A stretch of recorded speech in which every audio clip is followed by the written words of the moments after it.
Part 7. The house is quiet. Rafe is already dressed and slipping out the door quietly, leaving a note on the counter. Went to the apartment to grab the rest of our things. Back soon. Hours later, in her room, Serena is still snoring faintly, wrapped in a silk robe, one leg hanging dramatically off the bed. Her phone lying beside shows 12:47 p.m. The doorbell ring. Serena stirs, groaning. The knocking continues. She stomps out of the living room, hair messy, mascara slightly smudged, muttering darkly. Serena, grumbling. Who dares disturb me at this ungodly hour? She yanks the door open, squinting into the sunlight, to see two women, one older. They're holding a covered dish and a basket of fruit, grinning like proud aunties. Woman 1, hello dear. We came to welcome you to the neighborhood. Woman 2, beaming. We made some homemade dumplings and cake. It's our tradition. Serena blinks at them. Then her gaze drifts down to the food, nose wrinkling like it's radioactive. Serena, flatly. Oh, quaint. No, thank you.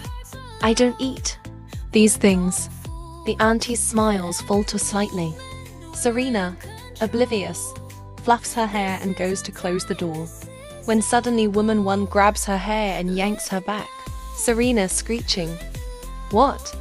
Woman 1, shouting. What's wrong with you? How dare you talk to my mom like that, huh? No manners at all. Woman 2. You think you're better than us?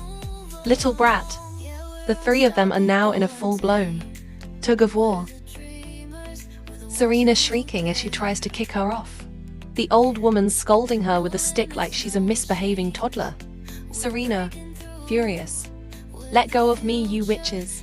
Do you know who I am? Woman 1. We don't care who you are.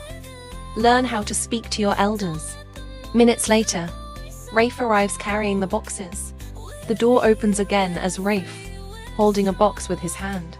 He freezes in the doorway, blinking at the sight. Serena's hair wild, one slipper missing. One woman is clutching her as she waves a decorative pillow like a weapon while the older woman scolds her. He sets the box down calmly, steps forward, and in one smooth motion picks Serena up by the waist, slings her over his shoulder, despite her kicking. Serena, shouting, upside down. Put me down, you traitor. I was winning. Rafe, deadpan. Sure you were. He sets Serena down inside and shuts the door firmly, then turns to the women, bowing slightly in apology. Rafe, calm, apologetic. I'm sorry about that. She didn't mean to be rude. Woman 1. What's wrong with her? Does she even know how to greet her neighbors? Rafe, quiet smile. She's still adjusting. It's been a hard week for her. The aunties exchange a look, then breath a little sigh, and their expressions soften, because they can't be angry at a gentleman. Outside, they hand him the dumplings and cake anyway. Woman 2. Fine, but teach her some manners. Rafe, nodding as he takes the basket. Of course. Thank you. Serena sits on the couch, hair a disaster, glaring at her reflection in her phone. Camera as she gently prods at her precious face to make sure it's still intact.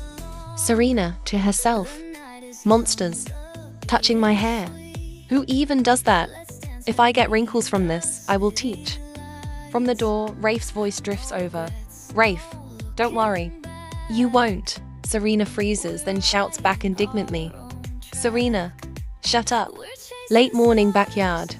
Serena stands at the back door, peeking suspiciously through the curtains. The sun is bright, the little pool sparkles invitingly, and the neighborhood is quiet. Too quiet. Her eyes dart left and right like she's checking for snipers, or more accurately, those terrifying aunties. Serena, muttering. Good. No sign of the witches. Perfect. She flings the door open with a dramatic flourish and struts out, draped in an oversized sun hat, fake black wig, designer sunglasses, and her phone.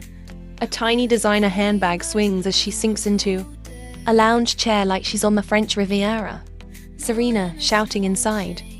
Rafe, Bring me an orange juice, freshly squeezed, with ice. And hurry up. The sun won't wait for me. Inside, Rafe's voice drifts back, calm, low, and infuriatingly unconcerned. Rafe, it's on the counter. If you want it, go and get it. I'm doing the laundry.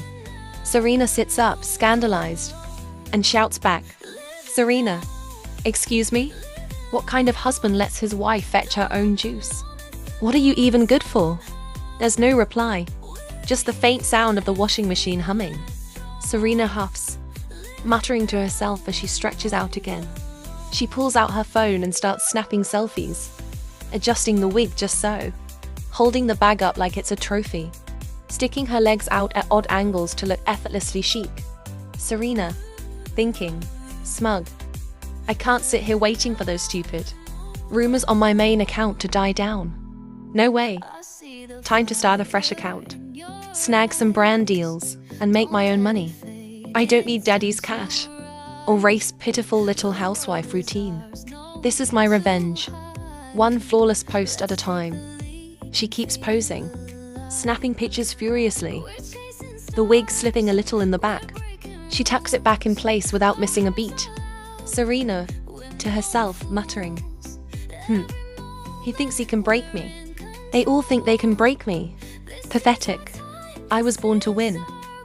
Just as she strikes a particularly dramatic pose, lips pursed, a faint voice floats over the fence. Voice. Oh, is that the new neighbor?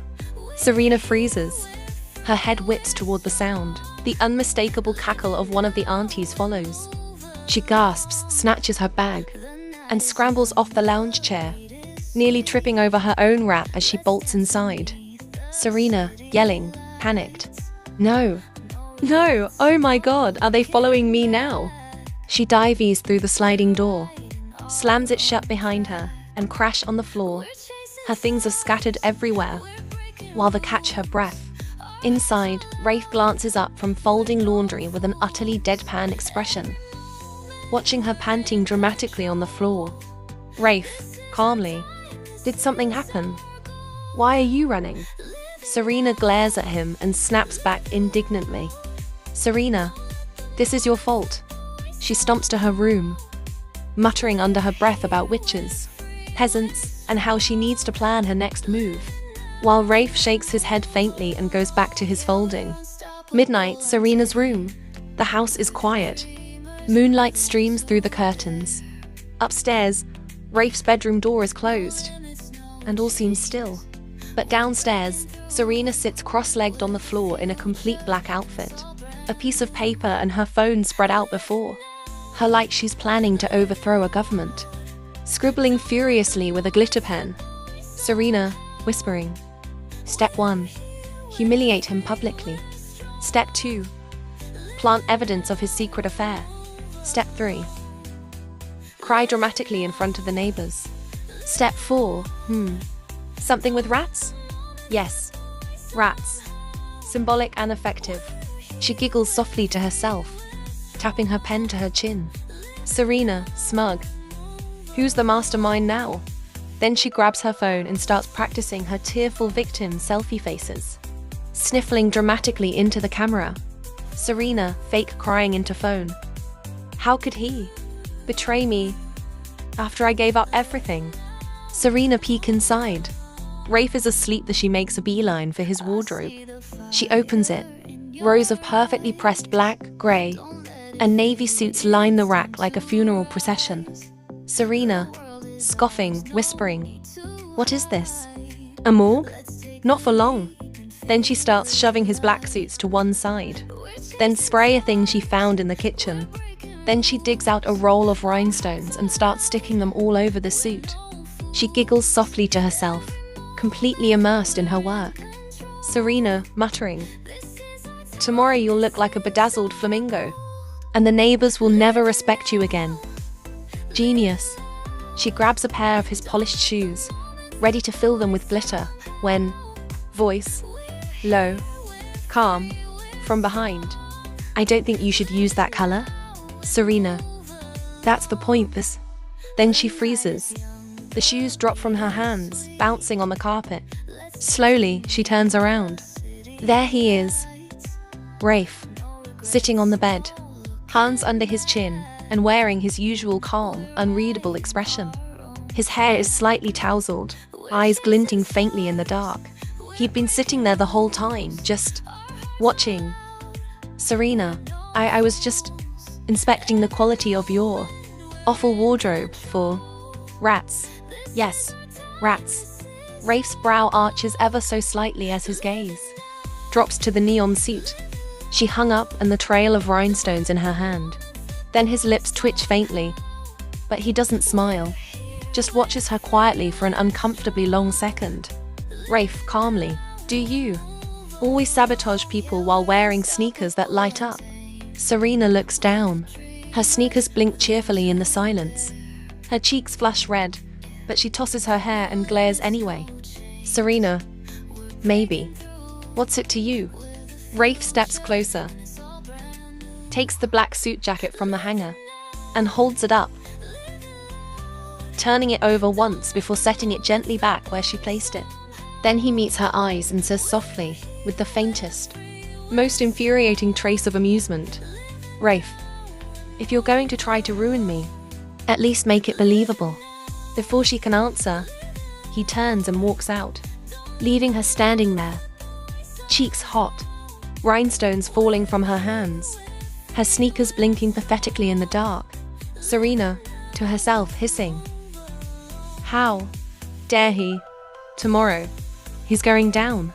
She bends to pick her glitter and rhinestones, as she mutter about flamingos and revenge, while from the hallway you can hear Rafe's faint chuckle as he leans on the door laughing at her sneakers.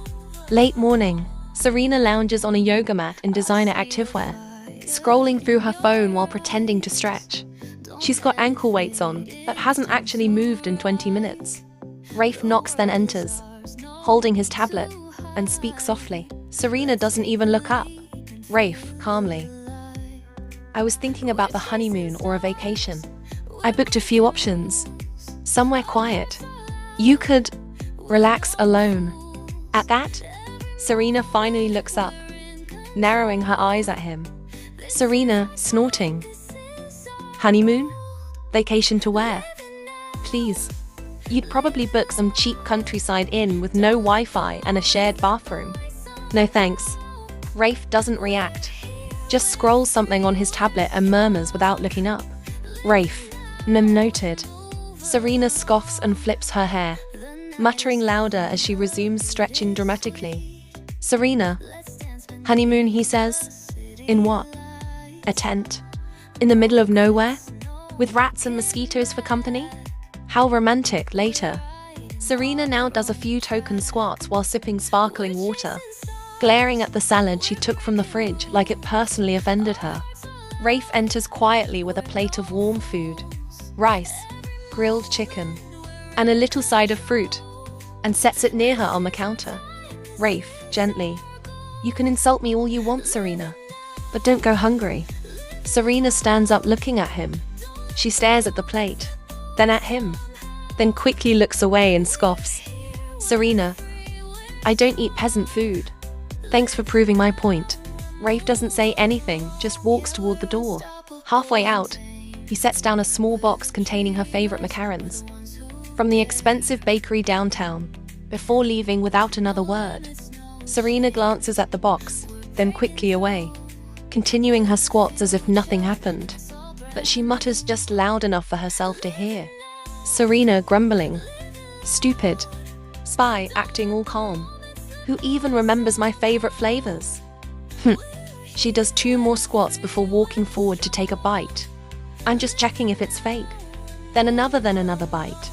Don't forget to like and subscribe and turn on your notifications to know when I upload the next chapter.